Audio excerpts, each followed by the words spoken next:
शिष्यों से कहा, घंटा स्वयं बजेगा जब मेरा शरीर छूटेगा, भगवत प्राप्ति होगी। परंतु आश्चर्य हुआ, गुरुजी का शरीर तो छूट गया पर घंटा नहीं बजा। राधा वल्लभ श्री हरिवंश। तो आज हम गुरुदेव भगवान के मुख से सुनेंगे एक ऐसे भक्ति कहानी जिसने अपने गुरुदेव को मोक्ष दिलवाया। हाँ, आपने सही सुना, अपने गुरुदेव को मोक्ष दिलाया। मतलब ये तो सुनने में आता है कि गुरु शिष्य को मोक्ष दिलाता है, लेकिन पहला शिष्य जो अपने गुरुदेव को मोक्ष दिलाया, तो बहुत ही रोचक कहानी है और बहुत ही शिक्षास्पद कहानी है। तो आप लोग पूरा अंत तक देखिएगा। राधा वल्लभ श्री हरिवंश। तो श्री चतुरदास जी अपने गुरुदेव की सेवा में रहते थे।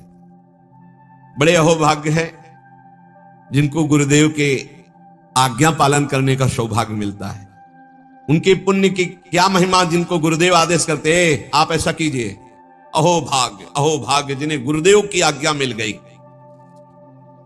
इन्हीं का नाम खोजी जी पड़ा, चतुरदास जी का नाम खोजी जी पड़ा। ये गुरुदेव जी के सेवा में, अब जैसे गुरुदेव लघु शंका कर रहे हैं तो पानी लिए खड़े, गुरुदेव को हस्त प्रक्षाल आचमन आज्ञा कब क्या हो जाए तो जल की सेवा लिए खड़े थे।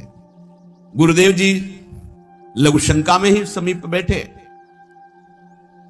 बड़ा भारी पीपल का वृक्ष दूर था तो वायु के द्वारा उसके फल और पत्ते बीज सब पड़े थे। लघु शंका किए, हंसने लगे और हंसते हंसते हाथ प्रक्षालन किया, आचमन किया तो इतनी जोर की मस्त मुस्कुराहट और हंसी थी। श्री चतुरदास जी ने, जिनको खोजी जी बाद में कहा गया, आचमन करा रहे तो कहा, गुरुदेव कोई मधुर प्रसंग प्रभु का याद आया या कोई घटना घटी? आप बहुत मुस्कुरा रहे हैं, बहुत हंस रहे हैं इस समय, बाह्य प्रसंग तो कोई ऐसा है नहीं। कहा, तू कैसा शिष्य है रे? सेवा में रहता और मेरी हंसी का कारण नहीं जान पाया? मैं क्यों हंसा, इतना भी तुझे ज्ञान नहीं और मेरी सेवा में रहता है? कैसा शिष्य है जो गुरु के मन की बात न जान पावे, गुरु के इशारे के, गुरु के मनोभाव को न जान पावे, वो शिष्य ही क्या? चलो सेवा छोड़ो, मैं क्यों हंसा इसकी खोज करके आओ। अब बताओ, गुरुजनों की प्रति सेवा कर बहुत कठिन है, बहुत कठिन है। यहां कहा कि छोड़ो सेवा, मैं क्यों हंसा ये बताओ, आके खोज करो। अब गुरु आ गया, तुम्हारी बुद्धि अब सेवा के अधिकारी नहीं, यदि तुम ये नहीं जान सकते मैं क्यों हंसा। हंसे गुरु जी और फंसे चेला जी। आप समझो, अब मतलब कितना कठिन विषय है गुरु सेवा, बहुत कठिन। अब यही तो अमोघस्य, जो जीत गया अमोघस्य। तुम्हारी बुद्धि विवेक रहित है। जब तक तुम हमारे हंसने का कारण ज्ञात करके ना हो तब तक तुम्हें हमारे पास कभी नहीं आना चाहिए। चलो जाओ यहां से, आश्रम से। हमारे मन की बात जब जान जाओगे कि मैं क्यों हंसा, उसका कारण सही बताओगे आकर के, और जो मैं मन में सोच रहा था तो फिर सेवा में रख लूंगा, तब मैं मानूंगा कि तुम मेरे सच्चे शिष्य हो और सेवक हो। साष्टांग दंडवत किया, जो आज्ञा गुरुदेव।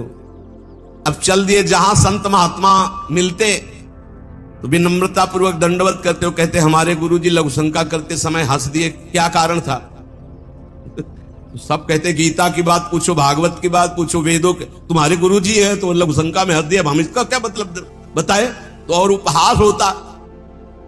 भला कोई इस प्रश्न का क्या उत्तर दे?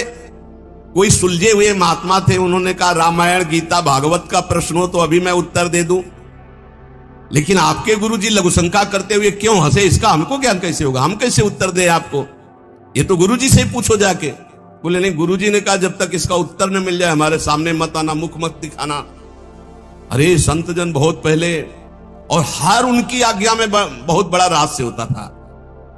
अब ये रोज जलते कि गुरु सेवा से वंचित हो गया, गुरु सेवा छूट गई। साधक को इस बात की बहुत पीड़ा होनी चाहिए, जिसको गुरु सेवा, तो ये होना चाहिए कि कौन सा अपराध बन गया, दुर्भाग्य आ गया कि गुरु सेवा छूट गई। वो रात दिन जलते इसी प्रकार, और संतों से जा जाकर पूछते पर कोई समाधान नहीं मिला। अब उन्होंने विचार किया, गुरु जी के सामने जाना नहीं, सेवा है नहीं, तो अब शरीर को रख के क्या करें? शरीर को नष्ट कर देते, शरीर का परित्याग कर देने की ठानी।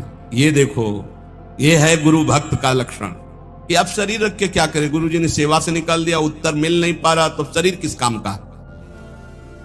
अब वो एकांत में निर्जन वन में जाकर बैठ गए और नाम जप करने लगे और सोचा बस भूख प्यास से पीड़ित होकर यही शरीर छोड़ दूंगा, कुछ खाना नहीं कुछ पीना नहीं, रात दिन भगवान नाम जप करना, शरीर छोड़ दूंगा। गुरु की आज्ञा पे थे, जिज्ञासा प्रबल थी, सेवा छूट गई थी, पीड़ा बहुत थी। अभी कुछ ही दिन हुए थे, न अन्न न जल, रात दिन नाम जप और शरीर छोड़ने का संकल्प। महामहिम श्री कबीरदास जी प्रकट हुए, होगा ए भाई आंख खोलो। आंख खोला तो देखा कबीरदास जी, साष्टांग दंडवत किया। हाँ क्या प्रश्न है तुम्हारा, क्यों इतना कष्ट सह रहे हो? इसका मतलब समझ रहे हो, जब कोई सच्ची भावना से भगवान का भजन करता है तो भगवान अपने दिव्य पार्षदों को भेज देते हैं समस्या का समाधान। सुनो, जब तुम्हारे गुरुजी लघुशंका कर रहे थे तो उनकी लघुशंका की ढाल में एक पीपल का बीज बह रहा था।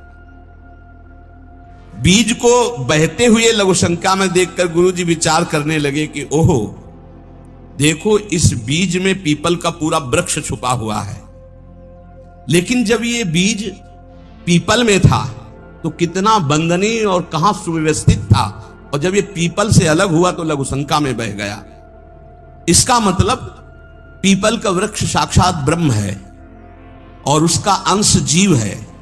जीव जब अविद्या के कारण ब्रह्म से अलग हो जाता है तो मलमूत्र के द्वारों में बह जाता है आसक्ति होकर, और अगर वो ब्रह्म से जुड़ा रहे तो वो ब्रह्म में पूजनीय और ब्रह्ममय हो जाता है। ब्रह्मविद ब्रह्मयु भवति, कबीरदास जी ने व्याख्या करके बताई कि जब वो ब्रह्म से जुड़ा रहता है तो ब्रह्ममय रहता है, जब ब्रह्म से अलग हो जाता है तो मलमूत्र के शरीर में आसक्त होकर मलमूत्र के द्वारों के भोगने में पूरा जीवन नष्ट कर देता है। जीवात्मा जब प्रभु से विमुख हो जाता है तो उसकी यही दुर्गति होती है। जैसे पीपल के वृक्ष से फल से वो बीज अलग हो गया तो लघुशंका के प्रवाह में बह गया, और नहीं तो इतना महान वृक्ष उसमें छिपा हुआ है कि अगर उसे सुव्यवस्थित किया जाए। जीवात्मा जब भगवान से विमुख हो जाता है तो भव प्रवाह में मलमूत्र के द्वारों में बहने लगता है। कैसे? गर्भाशय में गया तो मलमूत्र के द्वार जहां है वहीं गया, और मूत्र के द्वार से ही तो गया। जीवात्मा का सृजन कैसे हुआ? मूत्र द्वार से ही हुआ, और है कहां? गर्भाशय के आसपास मलाश्रय मूत्राश्रय। जीव जबते हरिते बिलगान्यो तबते देह गेह निज जान्यो, माया बस स्वरूप बिसरायो तेहि भ्रमते दारुण दुख पायो। जैसे बीज में वृक्ष तथा वृक्ष में बीज मूल रूप से विद्यमान है, उसी प्रकार से परमात्मा समस्त जगत में और जगत में परमात्मा विराजमान है। परमात्मा में सारा जगत और जगत में परमात्मा विराजमान है। पर जब जीव भगवान से विमुख हो जाता है तो ऐसे ही मलमूत्र के द्वारों में भटकता रहता है। अरे मेरे गुरुजी के हंसने का इतना गूढ़ रहस्य! खोजी जी का संशय मिट गया और गुरुदेव के पास आए, साष्टांग दंडवत किया। उनका उत्तर कहा, गुरुदेव महामहिम श्री कबीरदास जी ने ऐसा ऐसा ऐसा बताया। गुरुदेव पुनः मुस्कुराए और कहा, एक प्रश्न ने तुम्हें सिद्ध बना दिया, क्योंकि सिद्ध महापुरुष का दर्शन सिद्ध ही बना देता है। अब आज से तुम हमारे समान सिद्ध हो गए हो। अब तुम आज से हमारे मन की सारी बातें जान लोगे। शिष्य के मन की बात जान लेना तो हर सिद्ध पुरुष का, लेकिन अपने गुरु के मन की बात जान लेना ये बहुत बड़ी बात होती है। कुछ समय बाद खोजीजू के गुरु हरि भावना प्रवीण महा, देह अंत समय बांधी घंटा सो प्रमानिए, पावे प्रभु जब तब बाजी उठे जानो यही, पाए पैन बाजी बड़ी चिंता मन आनिए, तन त्याग बेर नहीं हुती फेरी पाछे आए, वाही ठोर पौड़ी देखो आम पक्यो मानिए, तोरी ताके टूक किए छोटो एक जंतु मध्य, गयो सो बिलाए बाजी उठो जग जानिए। खोजी जी की बड़ी महिमा प्रकाशित हुई। गुरु भक्त थे। आज तक किसी को कहीं भी अगर विशेष कृपा प्राप्त हुई तो गुरुदेव के बल से। खोजी जी के गुरुदेव का जब अंतिम समय आया, भगवत चिंतन परायण रहते थे। उन्होंने एक घंटा बांध दिया, कहा जब मेरा मोक्ष हो जाएगा तो घंटा बज जाएगा, जब मेरा भगवत मिलन हो जाएगा तो घंटा बज जाएगा। शिष्यों से कहा घंटा स्वयं बजेगा जब मेरा शरीर छूटेगा, भगवत प्राप्ति होगी। परंतु आश्चर्य हुआ, गुरुजी का शरीर तो छूट गया पर घंटा नहीं बजा। सब जितने और शिष्य थे बहुत चिंता में हो गए कि क्या गुरुजी की गति नहीं हुई। गुरुजी कह रहे थे जब मेरा गति हो जाएगी, भगवत प्राप्ति हो जाएगी, शरीर छूटते ही तो घंटा बज जाएगा, लेकिन घंटा तो बजा नहीं। और गुरुजी के वचन परम सत्य, इसका मतलब गुरुजी को भगवत प्राप्ति नहीं हुई। भ्रमण में गए थे, कुछ समय बाद खोजी जी आए तो बड़ी समाज में उदासीनता थी शिष्यों में सब, और खोजी जी से कहा गुरुजी की सदगति नहीं हुई। क्यों? गुरुजी तो स्वयं ब्रह्मस्वरूप है। बोले उन्होंने घंटा स्थापित किया था कि जब शरीर छूटेगा भगवत प्राप्ति होगी तो घंटा बज जाएगा, तो घंटा तो बजा नहीं, तो गुरुजी के वचन असत्य नहीं हो सकते, मतलब गुरुजी का मोक्ष नहीं हुआ। खोजी जी कहां गुरुजी का शरीर छूटा था? बोले आम के पेड़ के नीचे गए, जहां गुरुजी लेटे थे मुझे बताओ। बोले यहां लेटे थे। लेट गए और सामने देखा तो एक पका हुआ आम था ऊपर। उनका इस आम को तोड़ो। आम को तोड़ा और जे भी उस आम को चीरा तो एक कीड़ा निकला, और बस वो कीड़ा अंतर ध्यान हुआ, सोई घंटा बज गया। कीड़ा अदृश्य हो गया और घंटा स्वयं बज गया। बहुत विचित्र बात है। भला इतने सिद्ध महापुरुष, क्या इनकी गति में अंतर आम ने डाल दिया? बोले हां। दो इसके भाव प्रकट किए। शिष्य की तो योग्यताई नीके मन आई अजू, गुरु की प्रबले पहने को घटी क्यों भई, सुनो या की बात मन बातवत गति कही, सही लय दिखाई और कथा अति रसमयी। बोले इसके दो भेद हो गए। पहला, जिसके शिष्य इतने सिद्ध हैं उनकी गुरु की भला गति बिगड़ जाएगी, पर दिखाया दो भाव इसमें प्रकट किए गए हैं। पहला दिखाया गया, चंचला ही मना कृष्णा प्रमाथ बलवत दृढ़म तस्याहम निग्रहम मन्ने वायुरिव सुदुष्करम। ये मन बड़ा चंचल है, प्रमथन स्वभाव वाला है, बड़ा बलवान है, इसको वश में करना मानो तूफान को रोकने के समान है। मन को बहुत संभालना कठिन है। कह रहे सुमेर पर्वत को कोई उखाड़ सकता है, 4 लाख योजन का है, पर मन को बस में नहीं कर सकता, इतना बलवान मन है। कोई बिजली को हाथ से पकड़ सकता है, पर मन को नहीं पकड़ा जा सकता। बहुत विचित्र चंचलता है इस मन की, इसको हल्के में ना ले। इतने सिद्ध महापुरुष, और जब उनका अंतिम समय तो पका हुआ आम देखा, पके हुए आम में मन चला गया। कहीं भी बल फंस सकता है।